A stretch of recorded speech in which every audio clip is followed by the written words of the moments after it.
আগামী 6 মাসে কোন কোন দেশকে গিলে খাবে আমেরিকা? হিট লিস্টে আছে কারা? নিজেদের জাহাজ উদ্ধার করতে গিয়ে রাশিয়া আবার সরাসরি মিসাইল হিট করবে ইউএস নেভির ওপরে। ভারতকে কিভাবে নিজেদের সামরিক আগ্রাসনের শিকার বানানোর ষড়যন্ত্র করছে আমেরিকা। 2026-এর ভারত কতটা শক্তিশালী যে কোনো ধরনের সামরিক চ্যালেঞ্জের জবাব দিতে। বাংলায় যুদ্ধকালীন তৎপরতায় কেন অ্যাডভান্সড নেভাল বেস তৈরি করছে নয়াদিল্লি। নমস্কার, আমি সত্যজিৎ মুখোপাধ্যায়। জয় হিন্দের এই অনুষ্ঠানে আপনাদের প্রত্যেককে অনেক স্বাগত।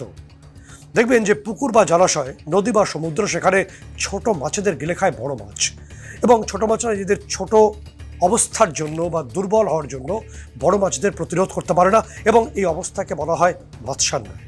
এবং 2026-এ এসে ঠিক এভাবেই বড় মাছ বা হাঙরের ভূমিকায় অবতীর্ণ হয়েছে আমেরিকা। ধীরে ধীরে ছোট বা দুর্বল দেশগুলোকে তারা গিলে খাচ্ছে। এবং আমরা প্রথমে দেখলাম যে ভেনেজুয়েলাকে সেই গিলে খাওয়ার প্রক্রিয়া প্রায় শেষ। এরপর সেকেন্ড ফেজে আমেরিকা এয়ার স্ট্রাইক বোধহয় করে ভেনেজুয়েলা আর্ম ফোর্স বা আর্মিকে তারা পদানত করবে, সারেন্ডার করাবে, এবং ভেনেজুয়েলাকে পুরোপুরি পেটের মধ্যে পড়বে আমেরিকা। লক্ষ্যটা কি? লক্ষ্যটা হলো হাজার হাজার লক্ষ লক্ষ গ্যালন যে খনিজ তেল আছে সেগুলোকে নিজেদের হাতে নিতে চাইছে আমেরিকা। এরপর আমেরিকা, যেটা অনেকেই মনে করছেন, বিশ্বকরা মনে করছেন, যে ইরানের দক্ষিণ প্রান্তে আমেরিকার নেভি গিয়ে পৌঁছবে। ইরানকে যে আক্রমণ আমেরিকা করবে এটা মোটামুটি নিশ্চিত, কিন্তু তার আগে বুঝে নেওয়া দরকার যে আমেরিকার হিটলিস্টে কোন কোন দেশ এই মুহূর্তে আছে। সমর বিশ্বকরা মনে করছেন ইরান তো আছেই, আমি সেই অংশটা পরে বলছি। ইরানের আগে যে বিষয়টা হবে তা হলো দক্ষিণ আমেরিকা বা ল্যাটিন আমেরিকার যে দেশগুলো আছে, যেমন চতুর্থ বৃহত্তম দেশ কলম্বিয়া, এবং সেখানকার প্রেসিডেন্ট, তার বিরুদ্ধে খড়গহস্ত হয়েছেন ইতিমধ্যে ডোনাল্ড ট্রাম্প। ইতিমধ্যে আমেরিকার প্রেসিডেন্ট ডোনাল্ড ট্রাম্প তিনি কলম্বিয়ার প্রেসিডেন্ট গুস্তাভো পেত্রোকে বলেছেন তিনি ড্রাগ পেডলার, অর্থাৎ তিনি মাদক পাচার করেন, ঠিক যে অভিযোগটা ভেনেজুয়েলার প্রেসিডেন্ট মাদুরোর বিরুদ্ধে আমেরিকা এনেছিল। এবং একই সঙ্গে যে তথ্য সামনে আসছে যে কলম্বিয়ার হাতে রয়েছে প্রচুর পরিমাণে তেল এবং খনিজ সম্পদ। তার পাশাপাশি ডোনাল্ড ট্রাম্পের যিনি ক্লোজ এইড, অর্থাৎ ইউএসের স্টেট সেক্রেটারি মার্কো রুবিও, তিনিও খড়গহস্ত হয়েছেন ফিদেল কাস্ট্রোর দেশ কিউবার বিরুদ্ধে। তিনি বলেছেন যে কিউবা একটা দুর্বল রাষ্ট্র, তাকেও আমেরিকা আগলাবে। ফলে আমেরিকা, সমর বিশ্বকরা মনে করছেন যে ল্যাটিন আমেরিকা থেকে শুরু করে এবার পশ্চিম এশিয়া, এই বিস্তীর্ণ অংশে আমেরিকা তার সামরিক কর্তৃত্ব দ্রুত প্রতিষ্ঠিত করতে চাইছে। অন্তত আগামী 6 মাস, 1 বছরের মধ্যে, অর্থাৎ 2026-এর মধ্যে এই ছবিটা আমেরিকা পরিষ্কার করতে চাইছে। এক্ষেত্রে যদি ডোনাল্ড ট্রাম্পের ইচ্ছাতেই সব কিছু সম্পন্ন হয়, তাহলে মনে করতে হবে 2026-এর মধ্যেই পশ্চিম এশিয়া এবং ল্যাটিন আমেরিকায় আমেরিকার সামরিক কর্তৃত্ব খুব ভালোভাবে প্রতিষ্ঠিত হবে। কিন্তু কেন? তার কারণ এটা সমর বিশ্বকরা মনে করছেন, বা যারা স্ট্র্যাটেজিস্ট তারা মনে করছেন যে ভারত, চীন, রাশিয়া বা ব্রাজিলের যে সম্মিলিত মঞ্চ ব্রিক্স, সেই ব্রিক্সের যে গতি, সেই গতিকে আমেরিকা প্রতিহত করতে চাইছে। আমেরিকা বুঝতে পারছে যে ব্রিক্সকে বা ব্রিক্সের এই মঞ্চকে ঠেকাতে না পারলে সারা বিশ্বজুড়ে তাদের কর্তৃত্ব আর কায়েম থাকবে না। সারা বিশ্বজুড়ে তাদেরকে আস্তে আস্তে পিছু হটতে হবে। তাই আমেরিকা দ্রুত ব্রিক্সকে প্রতিহত করতে চাইছে। বিশ্বজগতের নজর এড়ায়নি যে দক্ষিণ চীন সাগর, সেখানে চীন ধীরে ধীরে তাইওয়ানকে ঘিরছে। তাদের যুদ্ধজাহাজগুলো ইতিমধ্যে সেখানে পৌঁছে গেছে এবং তাইওয়ানকে কবজা করতে চাইছে চীন।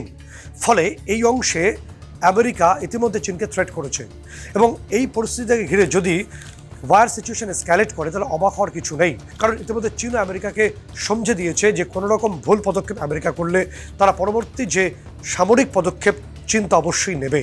ফলে একটা বিষয় পরিষ্কার হচ্ছে যে চীন এবং আমেরিকার দ্বৈরথ খুব দ্রুত দক্ষিণ চীন সাগরে শুরু হতে পারে। অন্যদিকে আমেরিকার চোখ আসলে রয়েছে ইরানের ওপর, কারণ বিভিন্ন গোয়েন্দা রিপোর্ট এবং স্যাটেলাইট ইমেজ অন্য কথা বলছে যে আমেরিকার বিভিন্ন বেস থেকে ইতিমধ্যে C-17 বা C-5-এর মতো বিগ এয়ারক্রাফট প্রচুর পরিমাণে সমরাস্ত্র এবং সৈন্যদের নিয়ে ইতিমধ্যে ইরানের দিকে তারা পৌঁছে যাওয়ার চেষ্টা করছে। এবং ইতিমধ্যে ইউকে, অর্থাৎ ব্রিটেনের বিভিন্ন বেসগুলো থেকে তারা রিফিলিংও করিয়েছে। এবং আমরা যখন এই এপিসোড শ্যুট করছি তখন আমেরিকার তরফে বিপুল পরিমাণ যে এয়ারক্রাফট, সেগুলো সংলগ্ন, অর্থাৎ ইরান সংলগ্ন বিভিন্ন বেসে গিয়ে উপস্থিত হচ্ছে ধীরে ধীরে। অর্থাৎ ইরানকে ঘিরে যে সমরাস্ত্রের প্রস্তুতি শুরু হয়েছে, এবং যে ছবিটা পাশাপাশি খুব দ্রুত উঠে আসে তা হলো আমেরিকার ডেল্টা ফোর্স, তারা ইরান সংলগ্ন আমেরিকার যে বিভিন্ন সামরিক ঘাঁটিগুলো সেখানে প্র্যাকটিস শুরু করেছে, তারা মহড়া শুরু করে দিয়েছে। উদ্দেশ্যটা কি? উদ্দেশ্যটা হলো যেভাবে ভেনেজুয়েলার প্রেসিডেন্ট মাদুরোকে তারা কার্যত অপহরণ করে নিয়ে গেছে, একইভাবে ঠিক ইরানের যিনি সর্বোচ্চ ধর্মীয় গুরু খামেনি, এই খামেনিকে আমেরিকা দ্রুত নিজেদের কবজায় আনতে চাইছে। অর্থাৎ কার্যত অপহরণ করতে চাইছে। তবে গোয়েন্দা রিপোর্ট অন্য কথা বলছে। গোয়েন্দা রিপোর্ট বলছে যে ইতিমধ্যেই খামেনি ইরান ছেড়ে কোনো বড় অত্যন্ত শক্তিধর রাষ্ট্রের আশ্রয়ে চলে গেছেন এবং তার পাশাপাশি পরিস্থিতি আরও জটিল হয়েছে উত্তর আটলান্টিক মহাসাগরের একটা ছবিকে ঘিরে। সেখানে ইতিমধ্যেই রাশিয়ার ভেনেজুয়েলা থেকে আসা যে তেলবাহী জাহাজগুলো সেগুলোকে আটক করেছে আমেরিকান বা ইউএস নেভি। এবং তার পরপরই যে ছবিটা যখন আমরা এই তথ্য আমাদের কাছে এসে পৌঁছচ্ছে, আমরা জানতে পারছি রাশিয়ার তরফে পৃথিবীর ভয়ঙ্করতম এবং বৃহত্তম যে নিউক্লিয়ার সাবমেরিন BS-329 বেলগরদ তাকে ইতিমধ্যে রাশিয়া উত্তর আটলান্টিকে পাঠিয়ে দিয়েছে। এবং সমর বিশেষজ্ঞরা মনে করেন যে এই অত্যন্ত শক্তিশালী নিউক্লিয়ার সাবমেরিন ইচ্ছে করলেই নিউক সুনামি তৈরি করতে পারে। অর্থাৎ নিউক্লিয়ার যে পাওয়ার তা প্রয়োগের পাশাপাশি BS-329 বেলগরদ রাশিয়ার এই বৃহত্তম যে ভয়ঙ্কর পৃথিবীর ভয়ঙ্করতম এই সাবমেরিনটি নিউক সুনামি তৈরি করার অর্থ হলো যে এই সুনামি তৈরি হওয়ার পর সাগর বা মহাসাগর সংলগ্ন যে কোনো দেশ বা যে কোনো জনপদের একটা বৃহত্তম অংশ সমুদ্রের জলে প্লাবিত হয়ে ডুবে যাবে, এতটাই শক্তিশালী। এবং তার পাশাপাশি চীনও একটা গুরুত্বপূর্ণ পদক্ষেপ নিয়েছে। চীন ভেনেজুয়েলা থেকে যে তেলবাহী জাহাজগুলো আসছিল সেগুলোকে আমেরিকার আগ্রাসন থেকে বাঁচানোর জন্য ইতিমধ্যে তাদের এয়ার ডিফেন্স সিস্টেম এবং তাদের যে অ্যাটাক ড্রোন ইউনিটকে সেখানে পাঠিয়ে দিয়েছে। তবে ইতিমধ্যে পরিস্থিতি আরও জটিল হয়েছে, কারণ রাশিয়া ইতিমধ্যেই ইউএস নেভিকে ডুবিয়ে দেওয়ার জন্য মিসাইল হিট করার হুমকি বা হুঁশিয়ারি দিয়েছে। এবং রাশিয়া যে শুধুমাত্র মুখের কথা বলছে না, তার প্রমাণ মিলেছে হাতে গরমে। কারণ উত্তর আটলান্টিককে এবং তার পাশাপাশি বিভিন্ন ন্যাটো গোষ্ঠীভুক্ত দেশগুলোর যেখানে যেখানে ইউএস নেভি রয়েছে এবং ন্যাটোর যে বিভিন্ন নৌ বাহিনীর জাহাজগুলো রয়েছে সেখানে দেখা গেছে লাইভ মিসাইল সমেত Russian supersonic fighter jet Su-27K। এবং এই ছবিটা সামনে আসার পরেই সমর বিশেষজ্ঞরা মনে করছেন যে যখন আমরা এই এপিসোড শ্যুট করছি যে কোনো সময় রাশিয়ার সুপারসনিক ফাইটার জেট হিট করতে পারে, মিসাইল হিট করতে পারে ইউএস নেভিকে। ফলে সেই মুহূর্তে যুদ্ধ পরিস্থিতি বা যুদ্ধের ডঙ্কা বেজেই যাবে, কারণ দুটি পৃথিবীর চরমতম শক্তিশালী দেশের মধ্যে যুদ্ধের পরিস্থিতি তৈরি হতে শুধুমাত্র একটা স্ফুলিঙ্গের প্রয়োজন এই মুহূর্তে। ফলে দক্ষিণ চীন সাগর থেকে আটলান্টিক থেকে ভেনেজুয়েলা অর্থাৎ বিশ্বজুড়ে যুদ্ধের ডঙ্কা বাজিয়েছেন খোদ ডোনাল্ড ট্রাম্প এবং দায় তাকেই নিতে হবে। কিন্তু ভারতকেও সতর্ক হতে হবে, কারণ ইতিমধ্যেই রাশিয়ার সঙ্গে কোনো রকম তেল আমদানি করলে বা কোনো রকম ব্যবসায়িক সম্পর্ক রাখলে 500% ট্যারিফের হুমকি দিয়েছেন বা 500% ট্যারিফের হুমকি দিয়ে রেখেছেন এই খ্যাপাটে লোভী ডোনাল্ড ট্রাম্প। ফলে ভারতকে খুব সতর্ক হতে হবে, কারণ বিশেষজ্ঞরা মনে করছেন যে ইতিমধ্যে ভারতের বিরুদ্ধে বাণিজ্য যুদ্ধ শুরু করেছে আমেরিকা, সেটা যে কোনো মুহূর্তে সমর যুদ্ধে পরিণত হতে পারে। কারণ খ্যাপাটে ডোনাল্ড ট্রাম্পের ক্ষেত্রে কিছুই অসম্ভব নয়, কারণ ডোনাল্ড ট্রাম্প ভারতকে F-35 নামক যে ফাইটার জেট, যেটা কার্যত সবচেয়ে দামি তবে সাদা হাতির মতো, অর্থাৎ আপনারা বুঝতেই পারছেন, সেটা কেনার জন্য ভারতকে বা নয়াদিল্লিকে ব্যাপকভাবে চাপ দিয়েছিল। শেষ পর্যন্ত নয়াদিল্লি ট্রাম্পের সেই চাপের কাছে নতি স্বীকার করেনি, এটা প্রথম রাগের কারণ। দ্বিতীয়ত হলো ডোনাল্ড ট্রাম্প তিনি চাইছেন যে উত্তর মেরু, যেখানে এই মুহূর্তে ভারত এবং রাশিয়া রেলস চুক্তির উপর দাঁড়িয়ে সেখানকার তেল এবং গ্যাস এই দুটো খনন কার্যে এই মুহূর্তে নিয়োজিত রয়েছে এবং এখান থেকে ভারত বিপুল পরিমাণে তেল এবং গ্যাস পাবে, সেটা বিশেষজ্ঞরা মনে করছেন। সেখানেও আমেরিকা হাত বাড়াতে চাইছে। আমেরিকা চাইছে রাশিয়া এবং ভারতকে হটিয়ে উত্তর মেরুর দখল নেবে তারা। এবং তার পাশাপাশি আরও গুরুত্বপূর্ণ বিষয় হলো ভারতের যে কৃষি বাজারটা আছে, কৃষি মার্কেটটা আছে বা কৃষিজ পণ্য আছে এবং দুগ্ধজাত পণ্যে ভারত খুবই এগিয়ে রয়েছে সারা বিশ্বে। এই দুটি বড় মার্কেটও আমেরিকা দখল করতে চাইছে নানাভাবে। ফলে আমেরিকা অনেকভাবে ভারতে প্রবেশ করতে বা অনুপ্রবেশ করতে চাইছে এবং সেক্ষেত্রে ভারত যদি এখনই সতর্ক না হয় তাহলে বিপদ আসতে পারে, এমনটাই মনে করছেন বিশেষজ্ঞরা। এবং বিশেষজ্ঞরা মনে করছেন যে আমেরিকার এই বাণিজ্য নীতি অর্থাৎ ইস্ট ইন্ডিয়া কোম্পানির মতো অর্থাৎ ব্রিটিশদের মতো আমেরিকার এই বাণিজ্য নীতির মধ্যে লুকিয়ে আছে তার সমর নীতি, তার যুদ্ধ নীতি। ফলে এক্ষেত্রে আমেরিকা যদি ভারতের বিরুদ্ধে কোনো রকম মিস অ্যাডভেঞ্চার বা সীমায়িত সময়ের যুদ্ধ করতে চায় তাহলে ভারত কী করবে, ভারতের পদক্ষেপ কী হবে, সেটার একটা গুরুত্বপূর্ণ পদ্ধতি বা স্পেকুলেটিভ একটা তথ্য বিশেষজ্ঞরা দিচ্ছেন। সমর বিশেষজ্ঞরা মনে করাচ্ছেন যে ভারতের হাতে এই মুহূর্তে পৃথিবীর থার্ড মোস্ট পাওয়ারফুল এয়ারফোর্স আছে এবং আমার ডিফেন্সে এই মুহূর্তে চতুর্থতম স্থানে, অর্থাৎ সেটা কোনো মতেই হেলাফেলা করার জায়গা নয়। দ্বিতীয়ত এটা ভুললে চলবে না যে ভিয়েতনাম এবং আফগানিস্তানে এবং সহ বিভিন্ন জায়গায় মার্কিন যুক্তরাষ্ট্রের ফৌজ বা ইউএস আর্মিকে পালাতে হয়েছে। ফলে তারা 60 থেকে 62টি যুদ্ধ হয়তো লড়েছে, কিন্তু বহু ক্ষেত্রে তাদের চরম হারও দেখতে হয়েছে। এবং একই সঙ্গে ইতিহাস মনে করাচ্ছে যে 1971 সালে এই আমেরিকা ভারতকে হুমকি দেওয়ার জন্য, ভারতের একটা বড় অংশ দখল করার জন্য তাদের ক্যারিয়ার ব্যাটেল গ্রুপ অর্থাৎ সিবিজি 7th ফ্লিট তারা আমাদের লাক্ষাদ্বীপ পর্যন্ত পাঠিয়েও দিয়েছিল। সেই সময় ভারতের সামরিক ক্ষমতা এবং রাশিয়ার যে বন্ধুত্ব, এই দুটো সামনে আসার পরে আমেরিকা লেজ গুটিয়ে পালিয়ে গেছিল। এটা ইতিহাস আমাদের মনে করাচ্ছে। ফলে আবার যে নতুন করে ইতিহাসের পুনরাবৃত্তি এই খ্যাপাটে এবং লোভী ডোনাল্ড ট্রাম্প করাবেন না, তার কোনো নিশ্চয়তা নেই। ফলে ভারতকে এই মুহূর্তে সতর্ক হয়ে ভারতকে তার নিজস্ব প্রিকশন নিতেই হবে। ফলে বিশেষজ্ঞরা মনে করছেন যে আমেরিকার যেটা মূল ট্রেন্ড হলো, আমেরিকা যখন কোনো দেশকে আক্রমণ করতে যায়, তার আশেপাশে যে ডিফেন্স বা এয়ার বেসগুলো আছে বা নেভাল বেসগুলো আছে, সেগুলো অ্যাক্টিভ করতে থাকে। এখানে বেশ কিছু লক্ষণীয় স্যাটেলাইট ইমেজ আমাদের কাছে এসছে, যাতে দেখা গেছে যে আন্দামান সংলগ্ন ডিয়েগো গার্সিয়া, সেখানে আমেরিকার তাদের সামরিক বাহিনী, তাদের নৌবাহিনীর বা এয়ারফোর্সের কিছু মুভমেন্ট লক্ষ্য করেছেন গোয়েন্দারা। ফলে সতর্ক ভারতকে হতে হবে। এবং মনে করা হচ্ছে যদি ভারতের বিরুদ্ধে কোনো রকম মিস অ্যাডভেঞ্চার আমেরিকা করতে চায়, তাহলে আমেরিকা তার চিরাচরিত যে তাদের যে ডিফেন্স স্ট্র্যাটেজি আছে সেটাকেই ফলো করবে। অর্থাৎ ভারত সংলগ্ন বা আন্দামান সাগর বা আন্দামান সি বা আন্দামান নিকোবর সংলগ্ন যে ডিয়েগো গার্সিয়া আছে, সেখান থেকে তাদের নেভি বা তাদের যে ক্যারিয়ার ব্যাটেল গ্রুপ বা তাদের যে যুদ্ধ জাহাজ, তা আমাদের আন্দামান বা আমাদের দক্ষিণ প্রান্ত অবধি পৌঁছতে পারে, এরকম সম্ভাবনা তৈরি হতে পারে যে কোনো সময়। এবং তার পাশাপাশি তাদের যে F-35 stealth fighter jet America claim করে, দাবি করে, সেটা আমাদের দক্ষিণ প্রান্ত বা বিভিন্ন অংশে তারা পাঠানোর চেষ্টা করতে পারে। এখানে ভুললে চলবে না যে আমাদের হাতে গ্রিন পাইন বা ভেরোনিচের মতো অত্যন্ত শক্তিশালী রাডার আছে, এবং সেই শক্তিশালী রাডারের মাধ্যমে খুব সহজেই সম্ভব বিশেষজ্ঞরা মনে করছেন যে এই ধরনের যদি কোনো ফাইটার জেট আসে, আমরা সেটাকে ট্র্যাক করতে পারবো বা যে কোনো নেভাল অ্যাক্টিভিটিস আমরা ট্র্যাক করতে পারি। এবং বেশি দিনের ঘটনা নয়, 2025 সালেই ঘটেছিল। আমেরিকা আমাদের এয়ার ডিফেন্সকে পরীক্ষা করার জন্য তাদের সবথেকে দামি, পৃথিবীর সবথেকে দুর্মূল্য এবং অত্যন্ত শক্তিশালী বলে আমেরিকা দাবি করে তাদের স্টেলথ ফাইটার জেট F-35কে পাঠিয়ে দিয়েছিল আমাদের এক্সক্লুসিভ ইকোনমিক জোন, আমাদের সাগরের সীমার মধ্যে। আমাদের রাডার সিস্টেম তাকে ট্র্যাক অ্যান্ড লক করে, এবং এরপর ভারতের মাটিতে প্রায় 2 মাস পর্যন্ত সেই পৃথিবীর বিশ্ববিখ্যাত যে ফাইটার জেট F-35 মুখ বুজে খারাপ হয়ে পড়েছিল। ফলে আমেরিকার ক্ষেত্রে আমাদের সিদ্ধান্ত কী হতে পারে, আমাদের ক্ষমতা আমেরিকা অনেকটা বুঝতে পেরেছে। এছাড়াও ওয়ার স্ট্র্যাটেজিস্টরা মনে করছেন যে ভারতের হাতে রয়েছে অত্যন্ত ভয়ঙ্কর, পৃথিবী যাকে সমীহ করে এরকম ICBM মিসাইল। এবং আমেরিকার ক্যালিফোর্নিয়ার স্ট্যানফোর্ড ইউনিভার্সিটি তারা পরিষ্কার বলছে যে ভারতের হাতে ICBM মিসাইল যা আছে তা পৃথিবীকে কবজা করতে বেশিক্ষণ সময় নেওয়ার কথা না। অন্তত ভারতের হাতে এই মুহূর্তে ভয়ঙ্করতম 1000 ICBM মিসাইল আছে। তার মধ্যে অগ্নি সিরিজের রয়েছে, পৃথ্বী সিরিজের রয়েছে। এছাড়া আমাদের হাতে রয়েছে রুদ্রম 3, যার স্পিড 11 ম্যাক, অর্থাৎ ভাবনার বাইরে।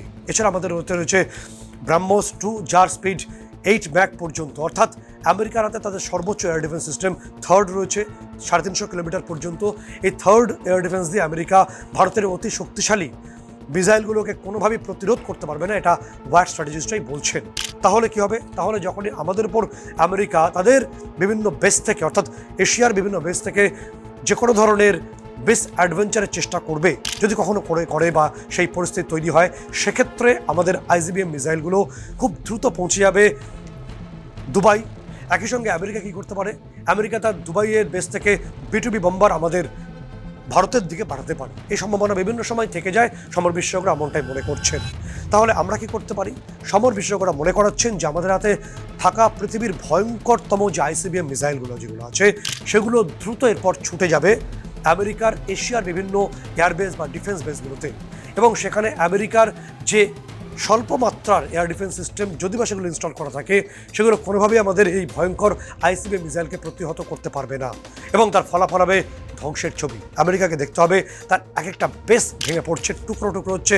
ভারতের ভয়ঙ্কর অগ্নি সিরিজ, পৃথ্বী সিরিজ বা আমাদের ব্রহ্মোস বা আমাদের রুদ্রম 3 মতো অত্যন্ত শক্তিশালী মিসাইলের অত্যন্ত ভয়ঙ্কর তাণ্ডব লীলার পরিপ্রেক্ষিতে এটাও মনে করা হচ্ছে যে আমেরিকা বিভিন্ন কুচুটে প্রতিবেশী সহায়তা নিয়ে আমাদের সীমান্তবর্তী রাজ্যগুলোকে গোপনে তাদের ডেল্টা ফোর্সকে বা অন্যান্য যে স্পেশাল কমান্ডো তাদেরকে প্যারাড্রপ করাতে পারে। সমর বিশেষজ্ঞরা মনে করাচ্ছেন যে 71 সালে ঠিক এই ঘটনাটাই আমেরিকার সমর্থন নিয়ে পাকিস্তান করেছিল ভারতের মাটিতে, এবং তারপর পাক কমান্ডোদের একদম সোজা বাংলায় বললে বস্তাবন্দি করা হয়েছিল, এবং ভারতে অনুপ্রবেশ করলে, ভারতের মাটিতে যুদ্ধ ঘোষণা করলে যা হওয়া উচিত, এরপর পাক কমান্ডোদের সঙ্গে সেই ঘটনাই ঘটেছিল। বাকিটা কনফিডেন্সিয়াল রিপোর্টে আছে, সেটা আমরা এই প্রোগ্রামে উল্লেখ করব। গোয়েন্দা রিপোর্ট অনুসারে এটাও সামনে আসছে যদি আমেরিকা আমাদের পশ্চিম প্রান্ত পাকিস্তানকে ব্যবহার করে, তাদের এয়ারবেস ডিফেন্স বেসকে ব্যবহার করে আমাদের উপর কোনো আঘাতের চেষ্টা করে। এটা আমেরিকা ভোলেনি যে প্রচণ্ড মিসাইলের আঘাতে নূর খান এয়ারবেস ছিল, সেখানে মার্কিন নিউক বিজ্ঞানী 20 জনই ঘটনাস্থলে মৃত্যু হয়েছে, তারা মা বলার সময় পর্যন্ত পাননি। এবং পাকিস্তান যে আমাদের বিরুদ্ধে লড়তে এসেছিল, তাদের চীনের কিছু অস্ত্র ছিল, এছাড়াও ছিল আমেরিকার বেশিরভাগ অস্ত্র, তাদের F-16 ফাইটার জেট, তাদের অন্যান্য মিসাইল। এবং যদি আপনারা ভালো করে দেখেন, ভালো করে ফলো করবেন এবং সমর বিশেষজ্ঞরা মনে করাচ্ছেন, তা তারা মনে করেন যে পাকিস্তান মূলত আমেরিকার সমরাস্ত্র নিয়ে ভারতের বিরুদ্ধে অপারেশন সিঁদুরে লড়তে এসেছিল। ফলাফল কী হয়েছে তা মার্কিন যুক্তরাষ্ট্রের কনফিডেন্সিয়াল গোয়েন্দা রিপোর্টে আছে। সেখানে বলা হচ্ছে একের পর এক এয়ারবেসকে, অর্থাৎ 11টি এয়ারবেসকে আমরা ধ্বংস করেছি এবং F-16কে আমরা শটডাউন করে নামিয়ে দিয়েছি। অর্থাৎ আমেরিকা পাকিস্তানের মাধ্যমে যে লড়াইটা ভারতের বিরুদ্ধে লড়তে এসেছিল, সেটা তাদের শোচনীয় পরাজয় হয়েছে। এবং ভারত পড়ে দেখিয়েছে যে আমরা আমেরিকাকে হারাতে পারি, সেটা অন্য কোনো দেশের মাধ্যমেই হোক। আর F-35কে ঘুরপথে আমাদের এখানে পর্যবেক্ষণের জন্যই নিয়ে আসা হোক। আমাদের সমরাস্ত্র এতটাই উন্নত যে আমেরিকার স্টেলথ ফাইটার জেট থেকে তাদের F-16 অথবা তাদের অন্য কোনো ওয়ার ইকুইপমেন্টসকে আমরা মুহূর্তে ধূলিসাৎ করার ক্ষমতা রাখি।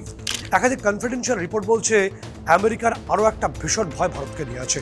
কারণ কোল্ড ওয়ার সিচুয়েশন থেকে আমেরিকা রাশিয়ার যে দ্বৈরথ ছিল, সেই দ্বৈরথের সময় থেকেই একটা সিস্টেম রাশিয়া ফলো করে, সেটা ডেড হ্যান্ড সিস্টেম। এবং রাশিয়ার সমরাস্ত্র বেশিরভাগ ভারত ব্যবহার করে, এবং রাশিয়ার এই পলিসি এবং সিস্টেম ডেড হ্যান্ড পলিসিকে ভারতও ফলো করে বলে সমর বিশেষজ্ঞরা মনে করেন। এই ডেড হ্যান্ড পলিসিটা কী বা ডেড হ্যান্ড সিস্টেমটা কী? ডেড হ্যান্ড সিস্টেম হলো, যদি কোনো রাষ্ট্র আমাদের রাষ্ট্রনায়ক, আমাদের রাষ্ট্র পরিচালকদের কোনোভাবে আঘাত করার চেষ্টা করে বা কোনোভাবে বড় ক্ষতি করার চেষ্টা করে, সেক্ষেত্রে এই ডেড হ্যান্ড সিস্টেমের মাধ্যমে আমাদের অটোমেটিক এবং সেমি অটোমেটিক যত নিউক্লিয়ার পাওয়ার আছে, সেগুলো খুব সহজে এবং স্বতঃস্ফূর্তভাবে সেগুলো অন হয়ে যাবে এবং সেটা অটোমেটিক্যালি বিশ্বের বিভিন্ন দেশে ঠিক ঝর্ণার মতো গিয়ে পড়তে শুরু করবে। এটাকেই বলা হয় ডেড হ্যান্ড সিস্টেম, যেটা রাশিয়া ফলো করে, ভারতও ফলো করে। এবং এক্ষেত্রে তার দায় গিয়ে বর্তাবে এই দুর্বুদ্ধি সম্পন্ন ডোনাল্ড ট্রাম্পের পরিচালিত আমেরিকার ওপরে। এবং আরও গুরুত্বপূর্ণ বিষয় হলো যে এই ডেড হ্যান্ড সিস্টেমকে আমেরিকা এতই ভয় পায় যে আমেরিকা রাশিয়ার সম্পর্কে বারংবার এই তথ্য তাদের কনফিডেন্সিয়াল রিপোর্টে দিয়েছে যে রাশিয়াকে আক্রমণ করার আগে 10 বার আমাদের চিন্তা করতে হবে। গোয়েন্দা রিপোর্ট বলছে যে বাংলাদেশ সীমান্তকে আমেরিকা ব্যবহার করতে পারে অদূর ভবিষ্যতে। সেক্ষেত্রে আমরা সতর্ক এবং সজাগ। আমাদের যে নেভি কমান্ডোরা, তারা তো বঙ্গোপসাগরে আছেই বা ভারত মহাসাগর জুড়েই আমাদের দাপট বজায় রয়েছে।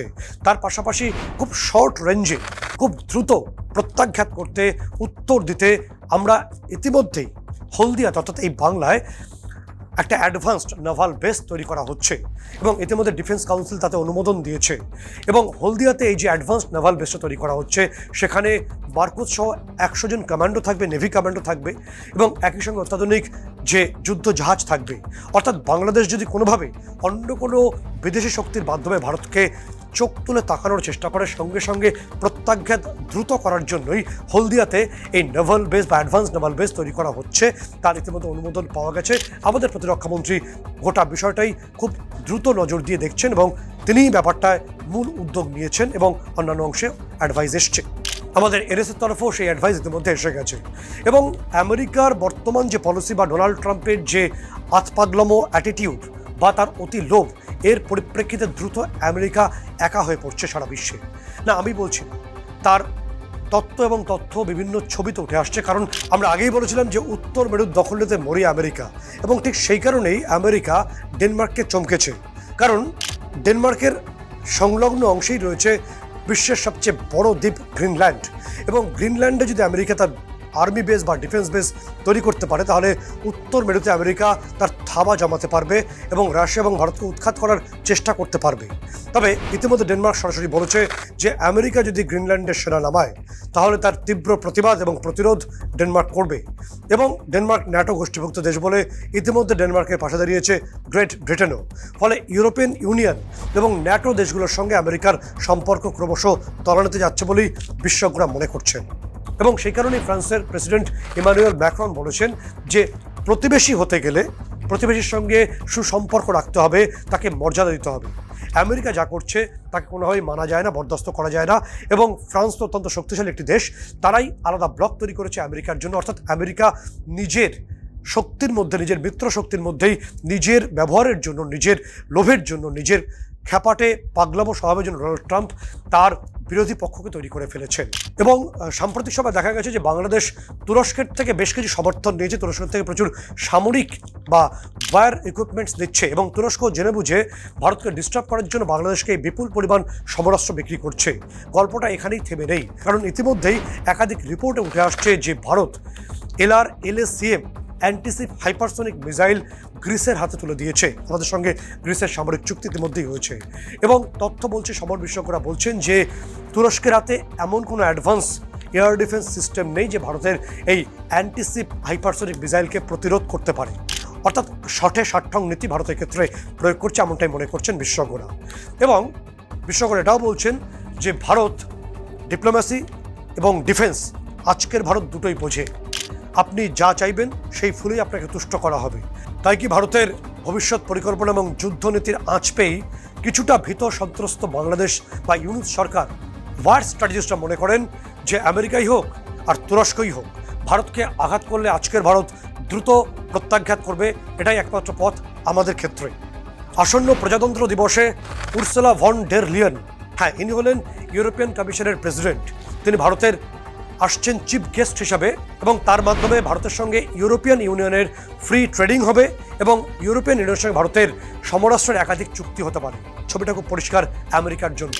আরও গুরুত্বপূর্ণ, অথেন্টিক এবং রেলিভেন্ট ইনফরমেশন নিয়ে ফিরছি পরবর্তী এপিসোডে। ততক্ষণ পর্যন্ত আপনাদের সকলকেই জয় হিন্দ।